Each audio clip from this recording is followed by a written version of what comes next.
Let's go! Yeah, I'm not going to go through the details of the play because you guys wouldn't figure it out. Jaguar fans, you might be stuck with McCorkle for the rest of the season. What went so wrong in a game that started off with a bang? You get a little tight end misdirection leak here to the right side. This is always a play I like to run early in the game because it gets that defense going left to right, gets the defensive linemen on their heels, knowing that you can run misdirection, play action boots, and all that stuff. So a really, really good start down 3-0. So I'm kind of in the middle how I feel about this 3rd and 4th throw.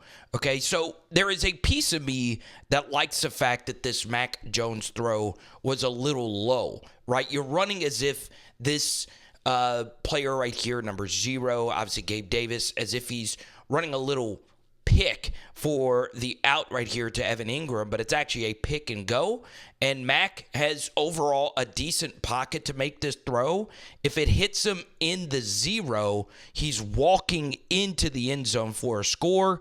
Instead, he stopped at the 1. So the good news about that throw is it protects you, and you can always just go for the QB sneak the next play, which they do. All right, midway through the second quarter, and you're still down, or no, you're still winning 7-3.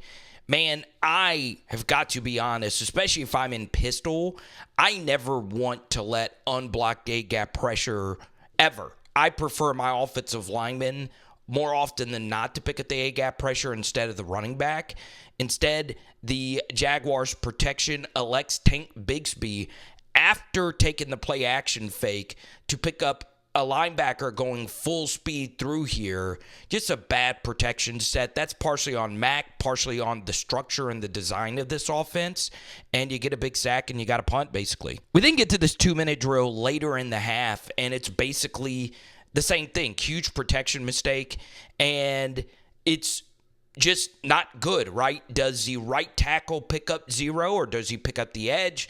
Does Etienne pick up 0? Does he pick up the edge? Etienne thinks that the tackle is going to come down and pick up the blitzer here. Etienne gives him a little bit of a chip, but he's still on his feet. That's just not good. It's just not good at all. All right, so you start the third quarter with the red zone interception return, and Jaguar fans, let me know how you feel about Cam Robinson. Like, for real, just let me know how you really feel about this play.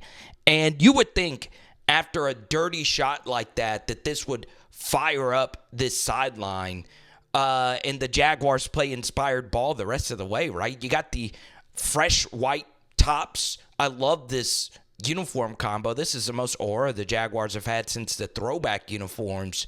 The season's over anyway. Go get your licks in. So once again, Jaguars up by 4. Can they stretch this lead? Well, come on. I mean, versus one of the best teams in the NFL, you know the Jags are going to jag off all day, every day. So you get a little handoff here to Etienne, and this is never good, right? Never good when your center is getting two-gap this bad into the backfield. But Etienne finds a hole to the right side. That's some really good running.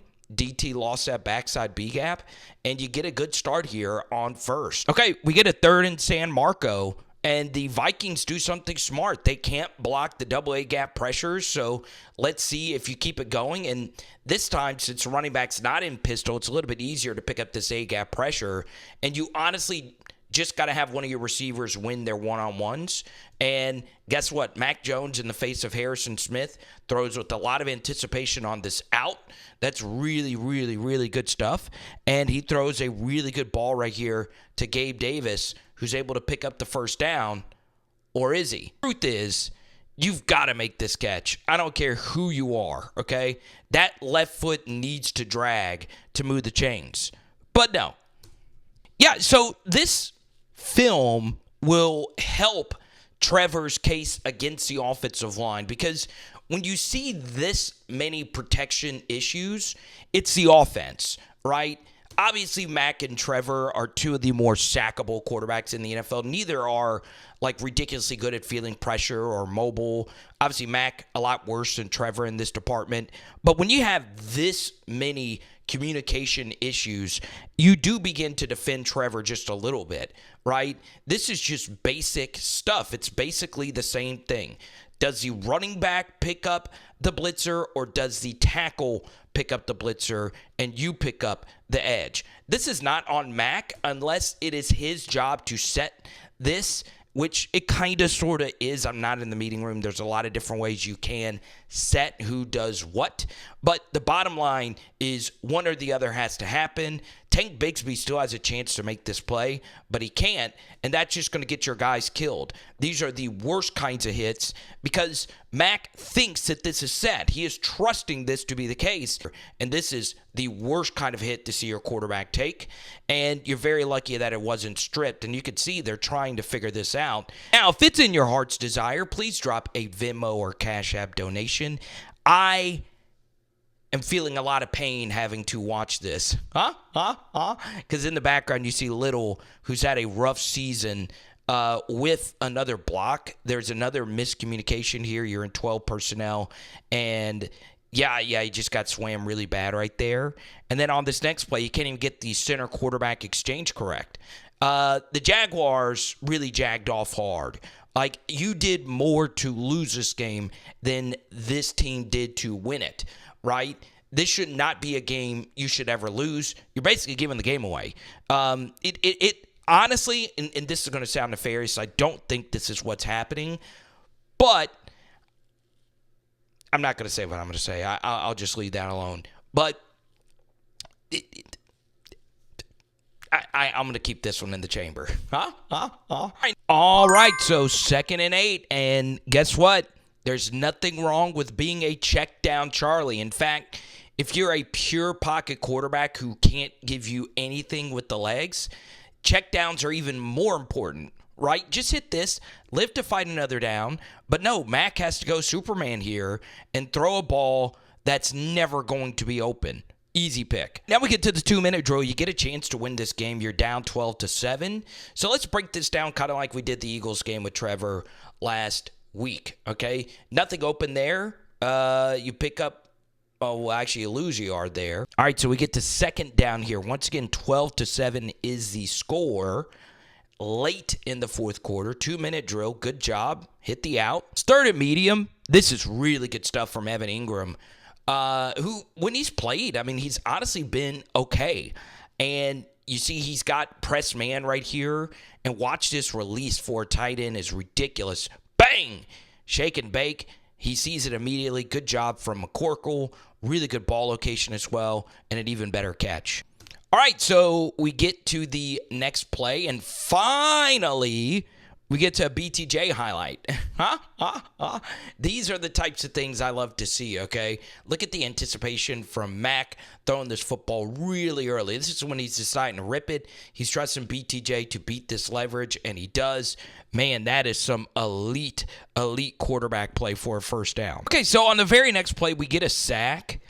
I am not a fan of this route concept. I am a big believer in spacing. I don't like running double post when they are this close to each other.